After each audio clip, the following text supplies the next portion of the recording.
This is Shimmy, HITPmusic.com, down at Mass Apparel with the man, the Arcitype. How you doing, sir? Good, man. How are you? You're a very talented individual. Thank you, bro. You did your thing down at, event was Kicks and Hats down at the Good Life, right? Yeah, man. My homie Rain put that on. It was this last week. Yeah. It was a dope event. He put Evildoer first, then we did a sort of a three-way set, round robin set between Ray, myself, and Latrell James, kind of just going back and forth, 1 minute each. And then he ended up the whole night with the Boston legend Insight, who hasn't really, people haven't heard stuff from him in a while. At least I haven't personally. So it was dope to be able to be in the space and check out what he's been working on. He was overseas for a long time, so really great to get him back and hear what he's been working on. And hopefully, I didn't get a chance to chop it up with him afterwards, but I hope that what we heard is all stuff that's going to be coming out soon. Got you. You just came back from South by Southwest, right? Yeah, man. Just came back. This is my second year going down. It's a crazy time down there. This year was amazing.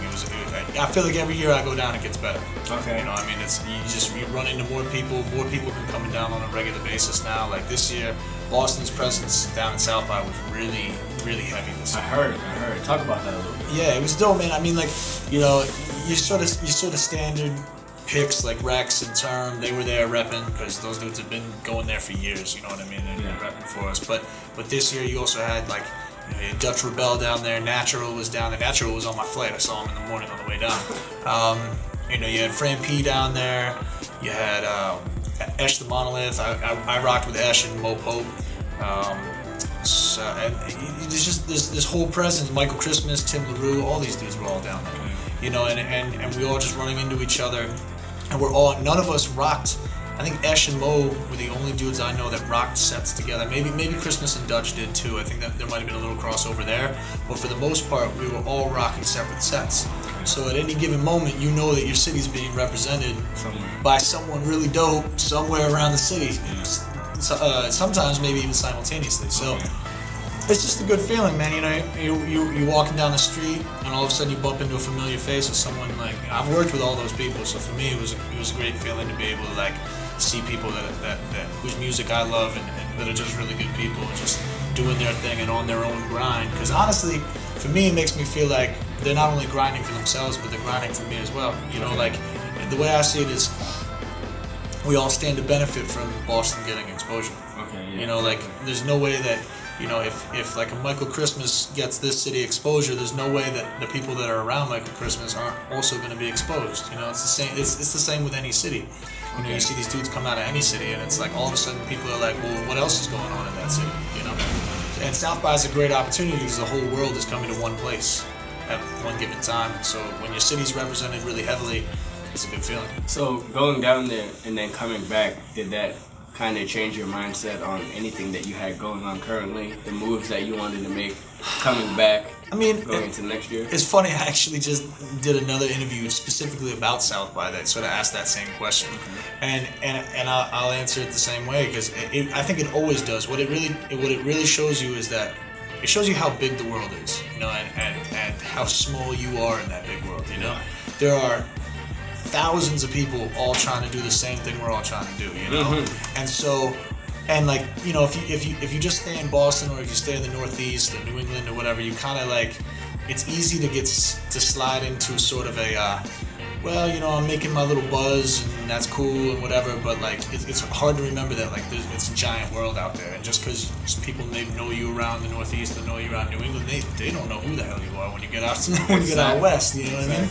And so for me, instead of taking that I don't take that as that just motivates me, you know what I mean? That doesn't bring me down. That just makes me even more motivated to come back and build with whoever I can, and build with people outside of the city as well as people inside the city, and try to really show that our city has an immense amount of talent that needs to be exposed on a national and even international level. Yeah. So when I come back, I'm always just excited and motivated to just do more work.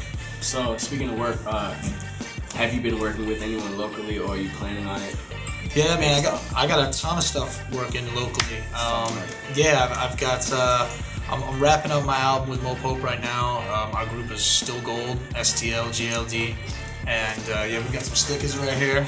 I hear the titty stickers going. Oh man, I got a few of these. I gave one to my mom too. She wasn't too happy though. I heard those have been, they've been moving like hotcakes. But Definitely. so we got that album dropping. Looks like it's gonna be dropping in May. Just want to confirm that that's all the case before I announce exact dates. But That's yeah, all good. It's all good.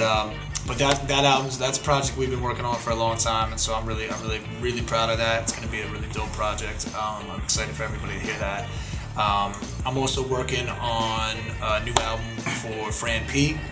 I did the majority of the work on it. A couple other producers as well. Vitrell's on there. Rain's on there. My dude Bars the Bars production team is on there. Album's crazy. It's super dope. Really excited for that to drop. New Ash the Monolith album in the works. New Vice Versa album in the works. I got a couple other things that we're not ready to announce yet, but one project that has more Boston artists on it than any project I've ever worked on in my life, and it's crazy. So that's a really dope project. And then a lot of like single joints and like little placements. So I did a couple joints on the new Slane project that's coming out. I got some more work with Vinny Paz coming out from Philly, the Jedi Mind Tricks crew. Speaking of Vinny Paz. Yeah, Vinny Paz coming to Boston with Army of the Pharaohs.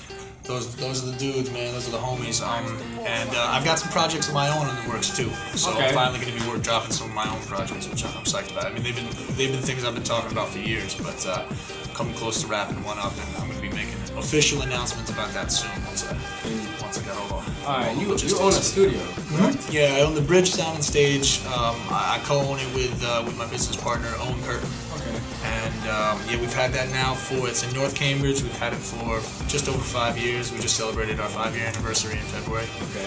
And man, it's become a really. I always wanted to kind of build a hub and a home for specifically, personally, hip hop in this city. Because it's what I do and it's what I love. And I used to work at a studio that kind of played that role. It was Waltz Audio. Some people will know about it. Some people have never heard of it because it closed roughly 7 years ago. But that was a real hub for a lot of years, and it closed after 23 years.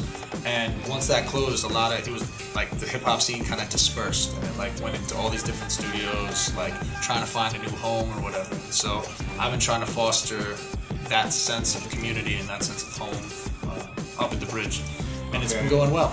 Right now I got Term over there right now working with Lightfoot actually. So I'm gonna go run back after this and catch up with him because we got a bunch of work that we're working on as well. So I got you. Okay. Yeah. So where can the folks find you? You can find me. I mean, I got the Arcitype.com is the best place. That's like the most cohesive and the most information. That's the ARCITYPE.com. I spelled it wrong so that it'd be easier to find me on the internet. It's kind of a weird way to think about things, but if you look up the right way of spelling it, you'll never find it. So spell it wrong so people can find you easier. It's kind of weird logic, but Arcitype.com, Facebook.com/the Arcitype. Twitter /the Arcitype. Everything is the Arcitype. Search that, you'll find me. Got you. You're a real busy man, so I want to thank you for coming out. Oh, my pleasure, man. It's a real pleasure to do this. I appreciate y'all. I've been checking out the blog. I've seen all the interviews y'all have been posting. It's dope. And this is like the current hub for networking in this city. This store right here, Massive Apparel. These dudes, I've known these dudes for a grip. And I'm just super psyched to see this manifest. We were talking before they even were doing storefronts. They were coming over to the studio and chopping it up with me, and then they told me they were doing this, and I was like, that's great. And then look at this, here we are. Now we're here, right? That's awesome. So I'm super psyched about everything Boston's got going on right now. Should be good. But like always, I'm Shimmy. It's the Arcitype. HITPmusic.com. Master Apparel. Peace and blessings.